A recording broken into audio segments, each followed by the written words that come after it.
Okay, hello everyone. Welcome. We are live. It is Wednesday, August 17th, 2029. It's 5 o'clock here in India, and I want to welcome all of you to this live session. Ooh, 1 second, got to turn off the volume on my phone.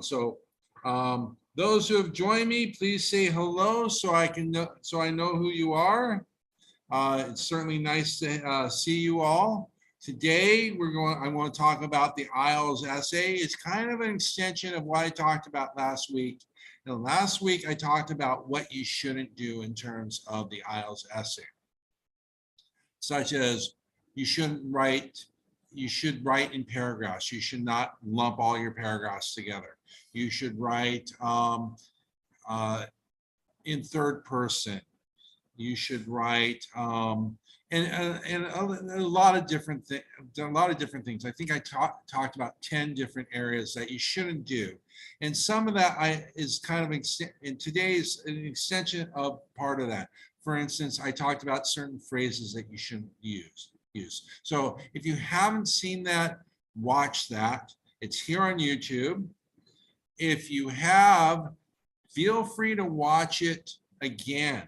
And of course, if you haven't watched my other videos about the IELTS essay, watch them. They are here on YouTube. And I talk about how to handle each type of IELTS essay. It looks like we have a few more people. Don't be afraid and say hello, guys. I want to hear from you. So, you know, those videos are here on YouTube about writing the IELTS essay.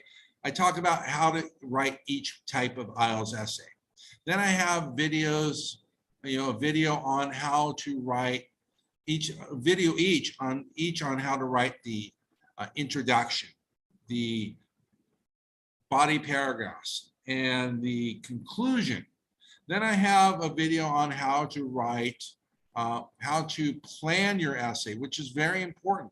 Planning is the key to writing a good essay.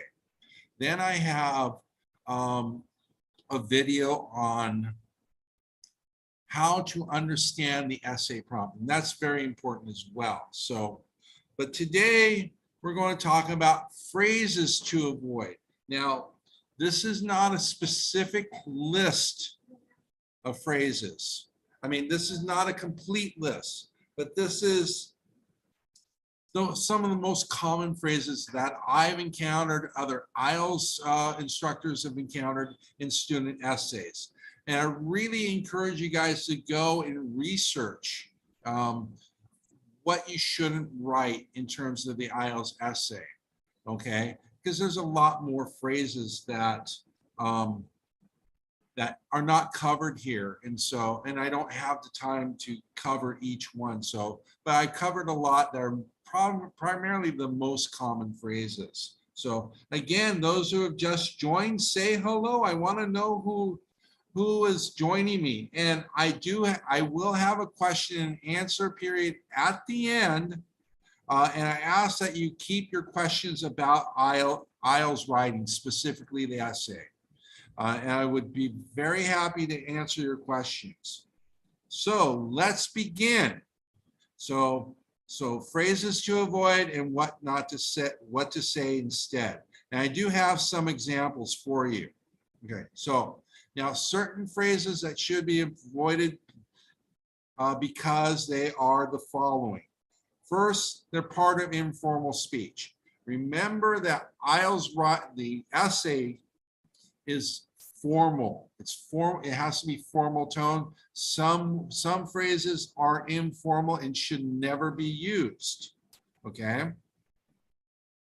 Next, they might be outdated expressions such as the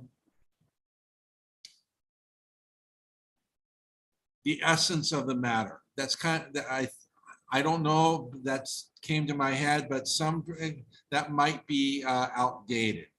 An outdated expression. You want to use expressions that are currently used. And if you read a lot of material that's written today, in in the present, now, that's currently written in the last 10, 20, 25 years.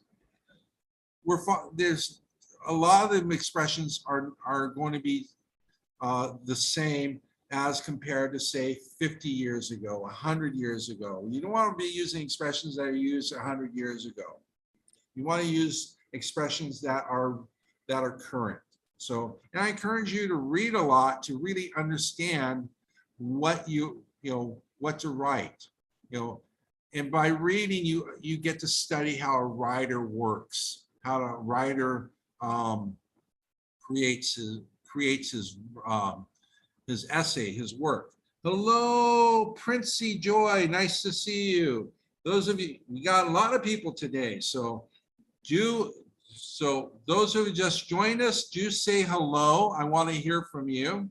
Also, questions. Please ask me your questions about IELTS writing, particularly the essay. I will answer them at the end of the session. So let's continue. So as I was saying, outdated expressions. You don't want to use outdated expressions because they're no longer in current use. Next, a lot of these expressions are overused. And so there's a problem with that. And so you don't want to use overused expressions. And a lot of the expressions that phrases that I'm going to present to you are overused. Some of them are confusing, and the last one I'm going to present to you is really confusing. And if you add to it, it will make the sentence even more confusing. So the next one is, some expressions are just too extreme, and I'll explain that in a bit. I do have an example of extreme expressions. Then a lot of these phrases are memorized, okay? And this is a problem because you don't want to memorize phrases. You want to write naturally. This is the key. Write naturally, using your own words, not memorize phrases to construct a sentence, okay? So you want to write naturally. Hello, Yogendra, nice to see you. Thank you for joining us. So now the other reason why these phrases should be avoided is they don't say anything, or they don't add any value or information to what you're writing. They just, for instance, quotations, proverbs. A lot of people use them, but they don't add anything of value to your work.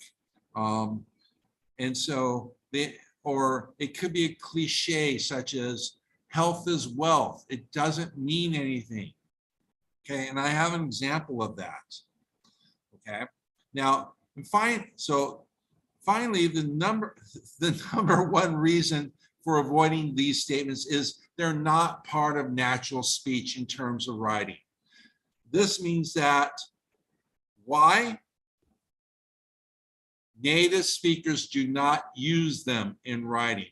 And the key is you want to write like a native speaker. That's how you want to write. So this is really important that you study you read a lot. This is something I encourage all my students, is that they read a lot. Reading has a lot of benefits. You will pick up ideas, you will pick up on vocabulary, and it gives you a chance to study how someone writes.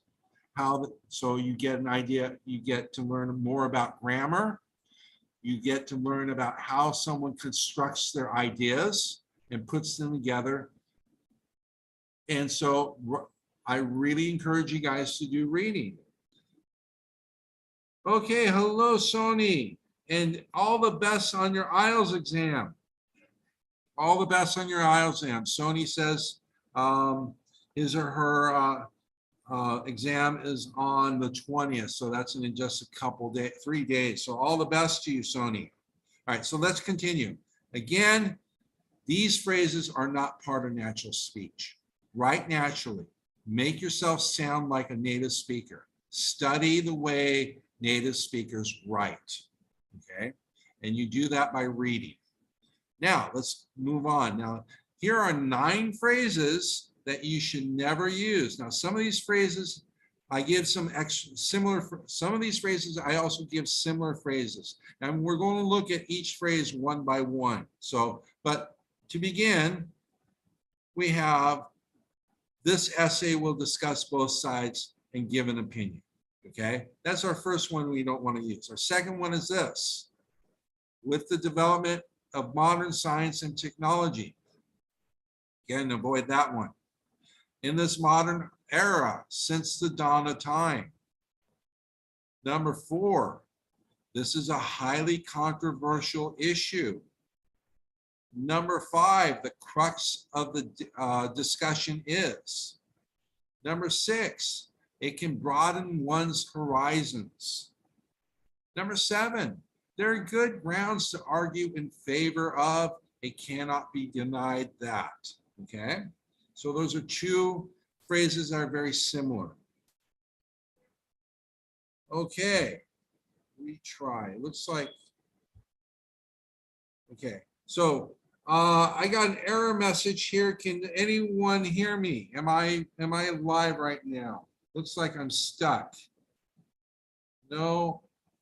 Can anyone hear me? Am I still, because I just got an error message. Am I still visible? Someone please answer me. Looks like I am. Hard to say. Yeah. I'm looking at the screen now, my phone, and it looks like I am live. So, okay. All right. Thank you, Ahmad. I really appreciate that. Okay. Princey, good question. I will answer that at the end of the presentation. So now let's continue. Now our 8th one is in a nutshell. There's a, in a nutshell. You probably are already using that one, but don't. Now our final one is the aforementioned arguments offer insights into vindications for the impression that. Wow, that's a long one. Okay, thank you, man on mission. Appreciate that. All right, so these are the 9 phrases that you should avoid. You should never, never use. And if I read your essays, you're going to hear it from me, okay? If I ever get a chance to read your essays. Okay, so let's move on and explain why we don't use these. Now, our first one, this essay will discuss both sides and give an opinion. Now we have a similar sentence. I shall put forth my argument to support my views in the following paragraphs. Now, where is this used? This is often used as a thesis statement. You know, if you remember, your thesis statement is a statement of your opinion about the topic. Now, the problems with this is these 2 phrases is that, or sentences rather, is that, first of all, it's memorized. I see both of these all the time with new students, all the time. And so I teach my students to write differently, okay, in terms of their thesis. Now you can have a statement of, I forgot what it's called. I'm sorry, I'm blanking on it, but it's a statement of how you're going to write the essay at the end of your introduction. Is basically, and it's more straightforward than this, okay? And I really recommend, for more information on that, watch the video I have done on how to write the introduction, because I really go in depth on that, okay? So, but, you know, again, we don't use this because it's memorized. Second of all, it just merely repeats the instructions of the essay prompt, okay? That's all it does. And it adds no information. So these 2 are good examples of something that just doesn't add anything to what your essay. All right. If you can't add something of that, you know, if you can't add something with a sentence, don't use it. And ask yourself, when you write if you write a questionable sentence, ask yourself, does it contribute to what I'm trying to say? Okay, it's a very good question to ask. And finally, this doesn't contain a thesis. These two sentences do not contain thesis or the main points. So what should you write instead? Here's a good, so first of all, the first sentence should clearly state your thesis, okay? You clearly state your thesis. Then this should be followed by 1 to 3 sentences that mention your main points. And again, watch that video on how to write an introduction for more information if you haven't seen that. Okay, now let's move on to our next second phrase. With the development of modern technology, science and technology. Now, this is a problem, okay? This is often used to start an introduction or in some cases a body paragraph. Now, why it's not used and why is it a problem is, first of all, it's overused. And then it's confusing. And the reason why it's confusing is if the topic's not about science or technology, it doesn't make sense. For instance, what if the topic's about education or the environment or family life? It has nothing to do with science and technology. So what should we use instead? You know, for an introduction, we don't need a lead-in like this. We don't need a lead-in like this for our introduction. Just paraphrase the entire topic as your introductory sentence. And again, in the introduction video that I did, I show you how to do that. So watch that if you haven't watched it, or review it if you have. Now, and then, like I said, you don't need such a phrase to start your introduction. Now, for body paragraphs, just don't use it. You don't use phrases like this. Your sentence should basically state the main point or idea that the body paragraph is talking about. So for example, I have a sentence that would start a body paragraph. There are many advantages to taking a gap year. So this is that first clause there are many advantages, is mentioning the main idea of the paragraph, which is going to talk about the advantages of something. In this case, a gap year. And then it goes into being more specific, the most important one.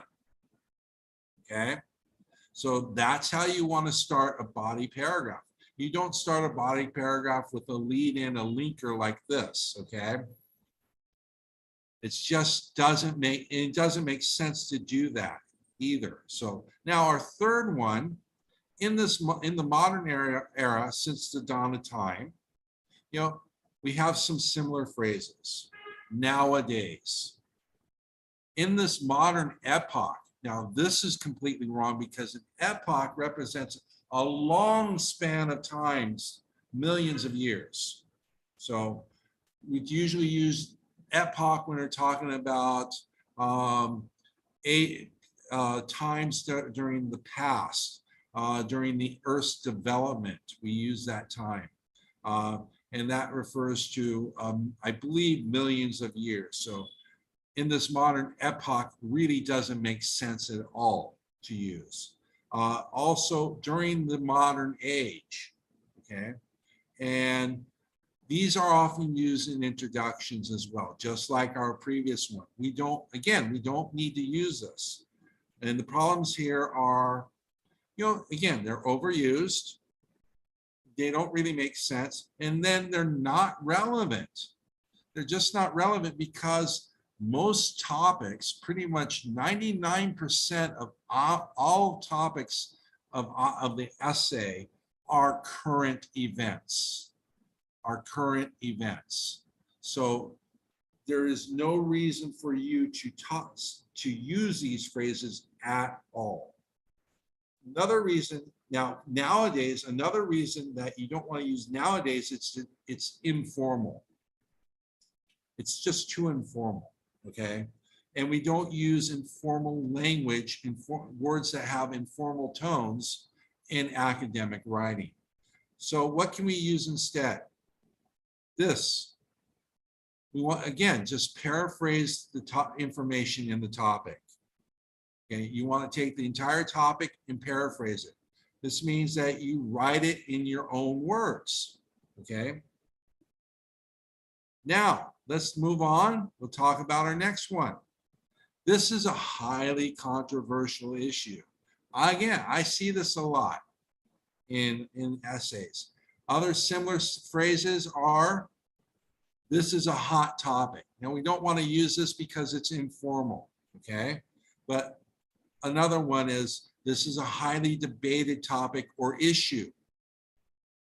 Now, reason why we shouldn't use this is because IELTS topics are not controversial, meaning they are not strongly debated and they don't cause intense feelings. For example, the death penalty is something that's very controversial.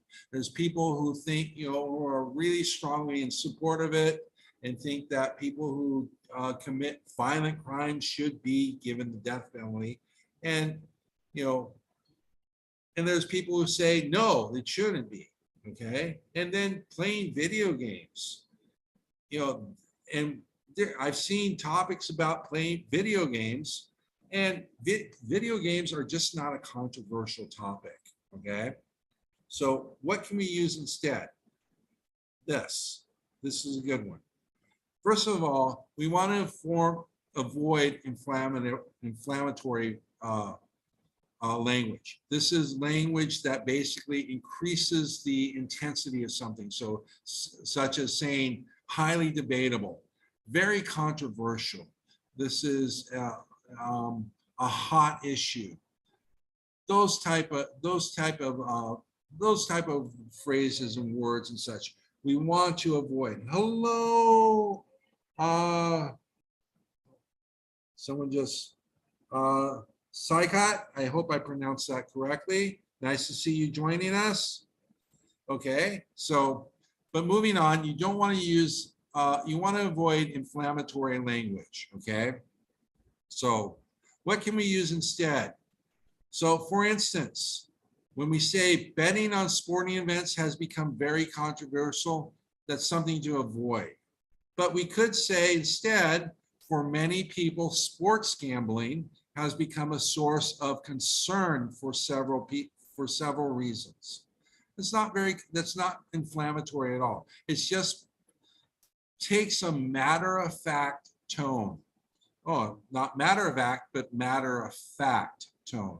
Basically being straightforward, presenting the facts without really any emotion, because you're not trying to persuade people here. You're just trying to, and so that would be an op-ed piece that you find in an editorial in the newspapers. You're not trying to persuade the reader here. You're primarily trying to present your ideas in a logical manner. So just take a matter-of-fact tone, okay, of what you write, and you'll do well. So avoid highly controversial issues. Now, our next one, the crux of the discussion is, a similar phrase is the crux of the issue. So why do we avoid this? Again, these are overused, and it's really outdated. It's not, and it's not a natural expression. So most native speakers don't use this in their writing. Okay, so we don't use this. And so what can we use instead? So the most important aspect or consideration or point, reason, for instance, we can approach it this way. We can also say one of the key issues is one of the first considerations. The main reason, for example, these are all ways we can get around this type of phrase, okay? So now our next one, it can broaden one's horizon. Now this is a big problem. I also see this a lot, especially when people are writing about education, all right? A similar phrase is for a bright or brighter future. So why should we avoid this? So it doesn't say anything. So when I read this, I have to ask the student, what do you mean by this? I don't understand what this means. Okay. So you need to be able to say specifically what you mean. What does it mean by broaden one's horizons or for a brighter future? Okay. Another thing, this is memorized. It's memorized. And then it lacks original thought. It doesn't show your thinking. And you need to show your thinking in the IELTS essay. And because it lacks original thought, it's a cliche, and we want to avoid cliches like they are the plague. And that itself is a cliche. Okay? Now, what to write instead? So, learning more about something, or opening their minds to, for example, to important life lessons. Another could be developing a deeper understanding or appreciation for something, such as Western music, for example. Okay, so those are all phrases you can use to bypass this one. It can broaden one's horizons. Now, for a brighter future, you can say developing the skills one needs for their future career, for example. Okay, so don't recommend using these phrases. Now, our next phrase is, there are good grounds to argue in favor of, or it cannot be denied. Now, I'm going to treat these two separate here. They're similar to a certain extent, but they're separate. I'm going to treat them separate. So why do we avoid these? Why do we avoid? Well, I'm going to talk about the first phrase. There are good grounds to argue in favor of. So first of all, it's memorized. Now, I didn't mention this before. I believe I mentioned this in my last live session. Here, memorized speech is spotted. It's noticed. It's easily noticeable by the examiners. And when they see these memorized phrases, they will reduce your score. I guarantee. So we don't want to use memorized phrases. Okay. Another thing, again, it's not natural in terms of writing. It's not natural writing. And then, especially this one, the first one, it's too long and it can create a long, confusing sentence. There are good grounds to argue in favor of blank, blank, blank. I'm trying to think of a good example, but I can't, sorry. But if there's a tendency to write a much longer sentence. And when you write long sentences, and I'm not saying you shouldn't, you have to be careful because longer sentences can end up becoming confusing. And so this is where, and this is another tip for you guys, this is where studying and learning about sentence structure will help you avoid that. Okay. Now, what we want to use instead are one reason why X is important or crucial. Okay. Very straightforward, gets to the point very quickly. And that's another thing. You want to get straight to the point. You want to get straight to the point. And the main reason why, again, that gets straight to the point. Now, when we talk about it cannot be denied, okay, problems with this are it's used too often and it's almost always used incorrectly. This is because it means 100% factual. So, for example, it cannot be denied that the Earth gets its energy from the sun. It cannot be denied that whales are mammals. It cannot be denied that stars shine at night. Those are all facts. And that's when it cannot be denied is used. The problem is this phrase is often used to express an opinion, but opinions are not facts.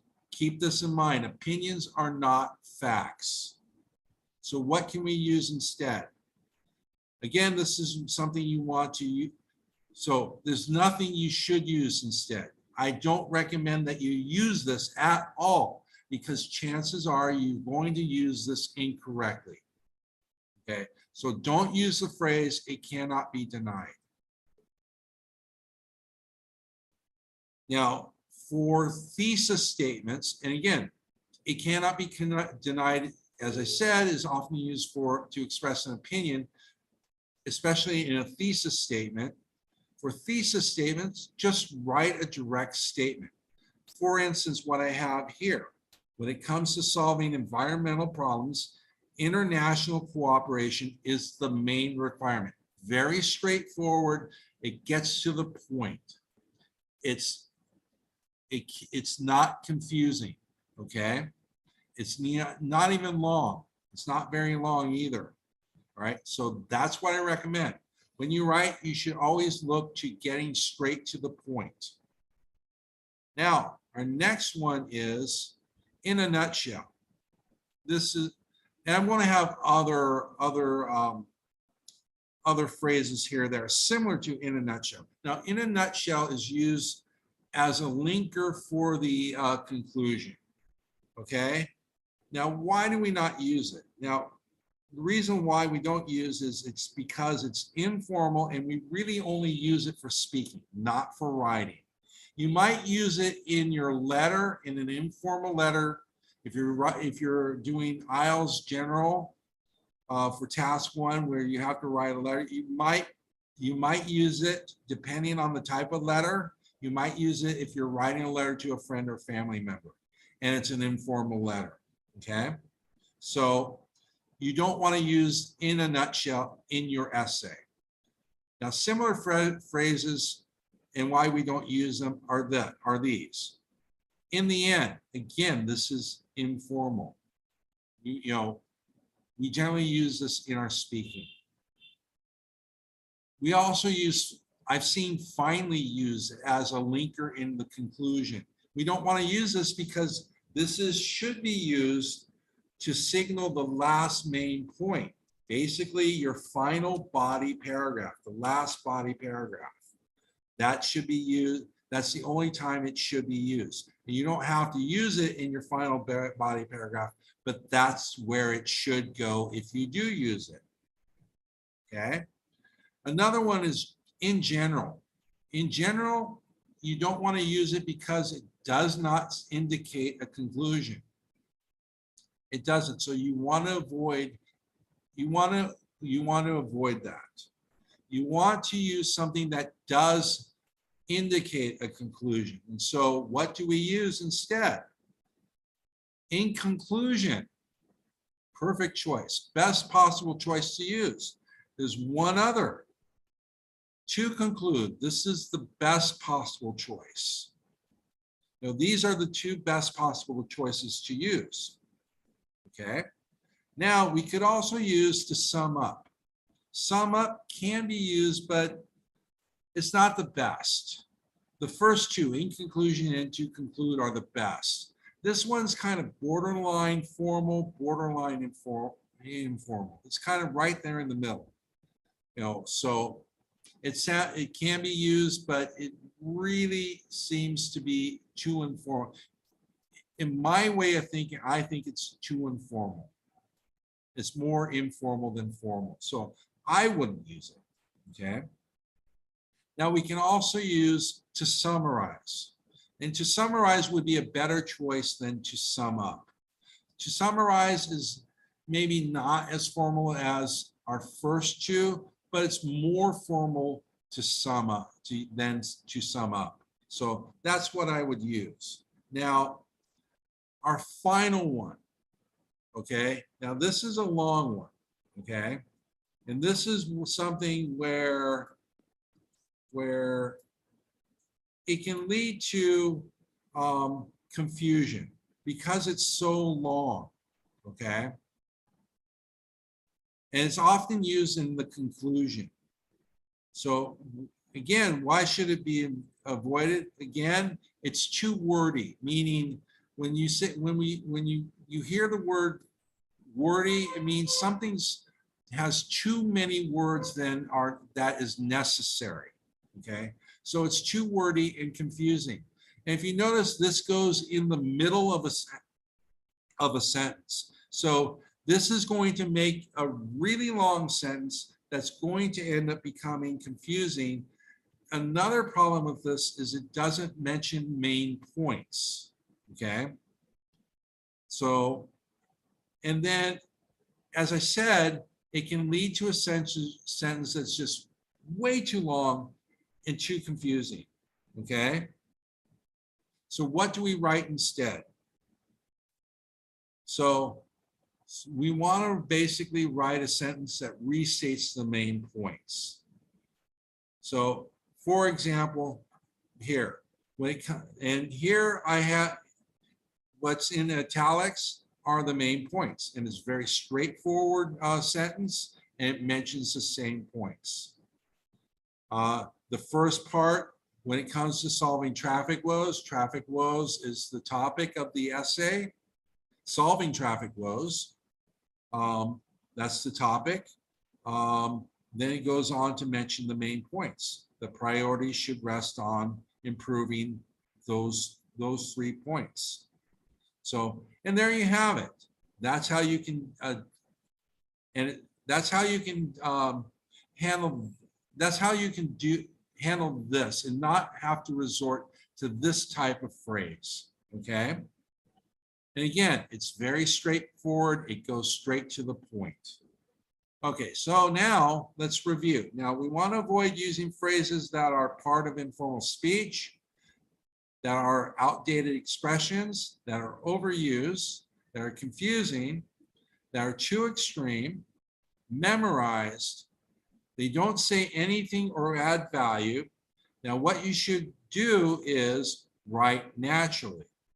And so basically you should focus on communicating your ideas clearly and not try to impress the examiner with wordplay. And that's a lot of times what people try to do. And so they come up with all these phrases which are memorized, trying to impress the examiner. Or they come up with strange phrases like chunks of masses to talk about people. And they don't mean anything. They don't make sense. Or they throw in proverbs or cliches and such. That's all wordplay, trying to impress the examiner with your style of writing. But you want to focus on clear communication of your ideas, being matter of fact, being straightforward, to the point. And that's what you want to do. So that's it for this session. Okay, so now if you guys have questions, now is the time to ask them. We do have one question from Princey. He asks, is it mandatory to use examples in each paragraph? In your body paragraphs, it's not really mandatory, but you should use examples, okay? I really recommend you use examples. Now, the one thing you shouldn't use as an example is research. You should never cite research as an example, because the examiners can't verify the research, for one thing. And the research doesn't illustrate the idea that you're trying, the point. You want to have a real life example of how the point is illustrated. and how it supports your idea, and how the idea supports your thesis. So for example, if I were to, for instance, if I were talking about road safety and we're talking about road conditions, I would talk about, for instance, in India, there are major problems in terms of road infrastructure. For instance, roads are not properly maintained in all areas. For instance, for example, in posh area, in the affluent areas of a city, roads are well maintained. However, in poor and industrial areas, they are not.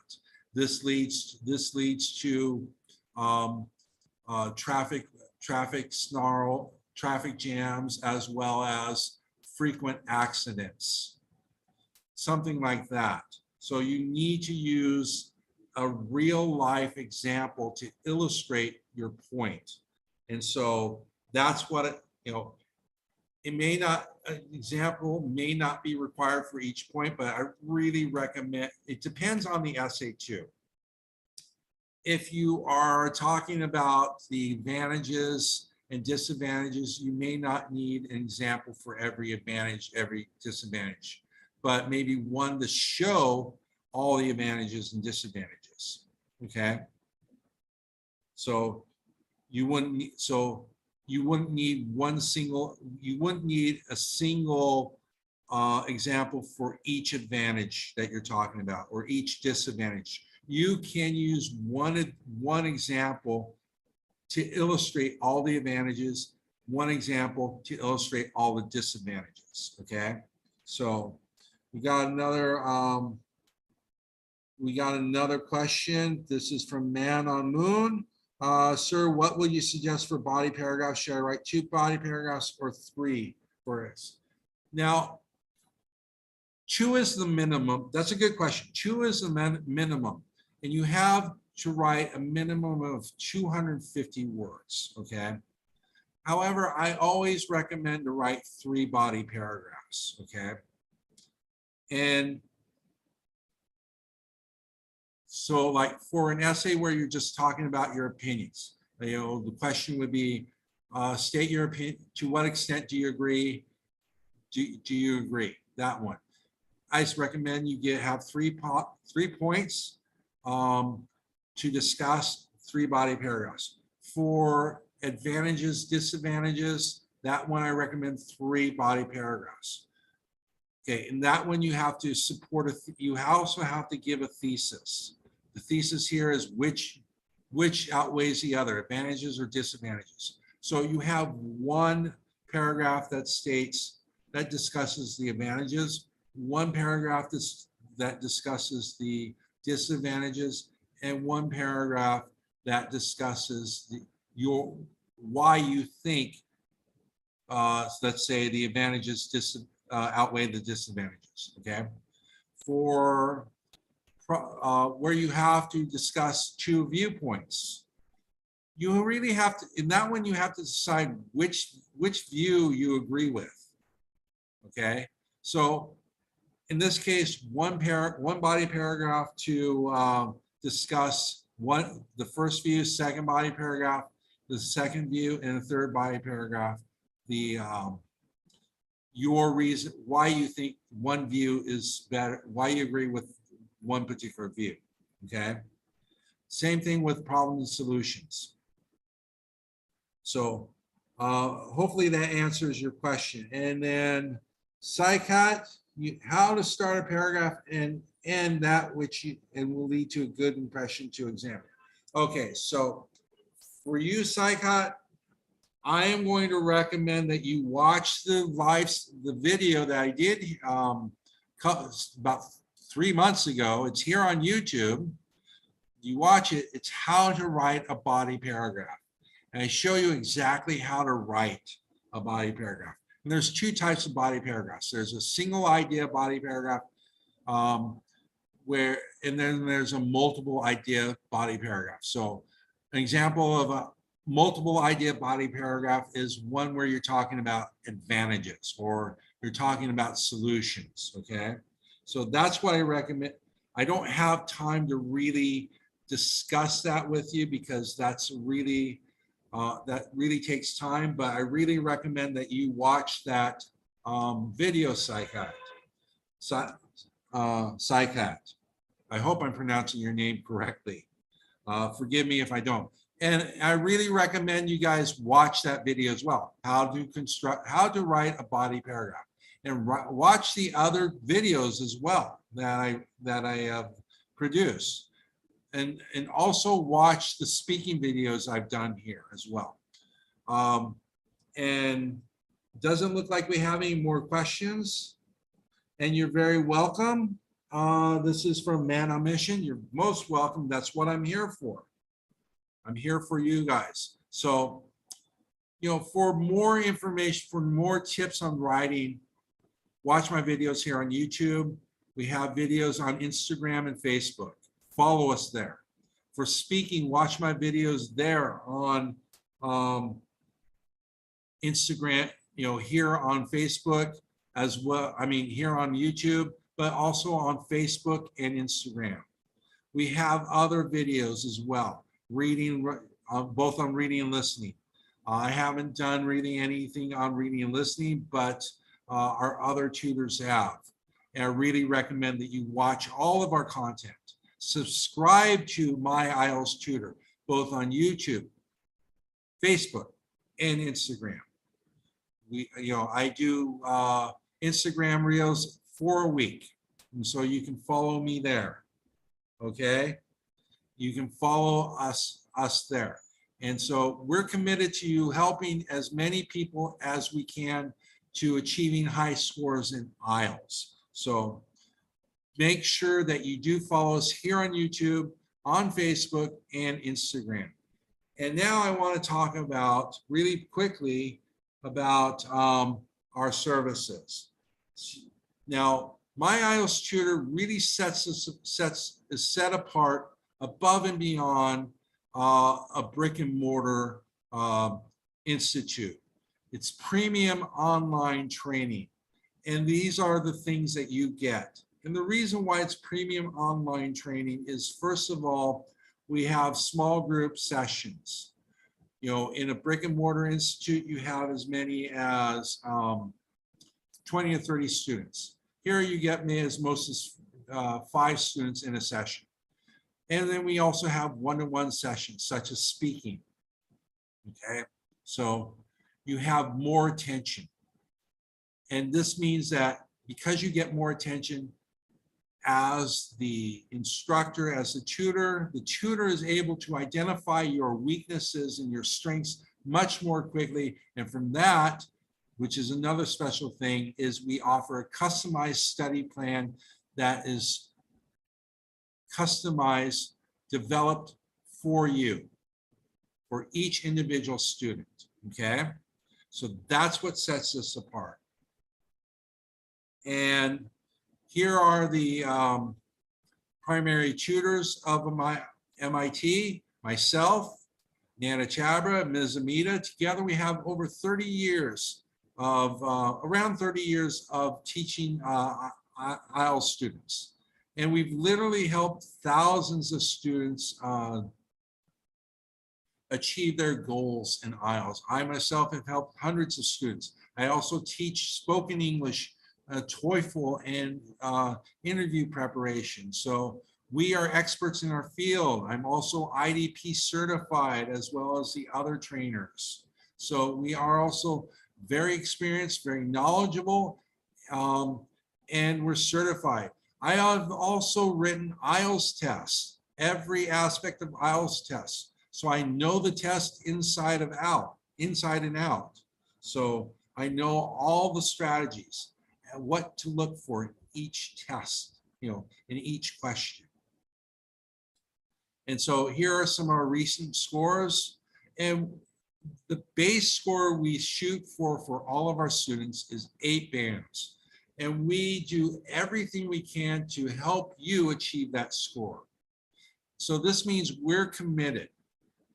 We're committed to your success, which ultimately means that your band scores are our responsibility. And like I said, we're going to do everything we can 100% to help you achieve your goals in IELTS. So that's it for today. I will see you next week. Same time, 5 o'clock,